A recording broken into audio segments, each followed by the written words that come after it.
வணக்கம். வைரங்கள் அரிதானவை இல்லை.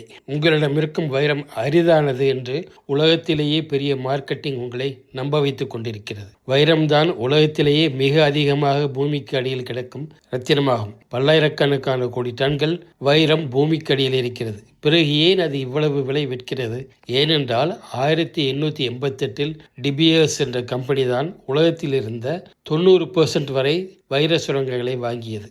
வெட்டி எடுக்கப்பட்ட வைரங்களை எல்லாம் அந்த கம்பெனி பாதுகாப்பு பெட்டகங்களில் பூட்டி வைத்து கொஞ்சம் கொஞ்சமாக வெளியே விற்று வைரங்கள் மிக அரிதானவை என்று உலகை நம்ப வைத்துக் கொண்டிருக்கிறது. 1947 A Diamond is Forever என்ற தாரா மந்திரத்தை மேலை நாடுகளில் வியாபார உலகில் பரவவிட்டது.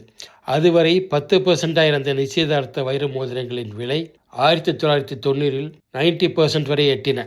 அவர்கள் காதலை சந்தைப்படுத்தினார்கள். இன்றும் அவர்கள் நிர்ணயிப்பதுதான் வைரத்தின் விலையை தவிர அதன் மதிப்பிற்கான விலை இல்லை. நீங்கள் ஒரு கல்லை காதல் என்று நம்ப வைக்கப்பட்ட மாயைக்குத்தான் பணம் கொடுக்கிறீர்கள். நன்றி, வணக்கம்.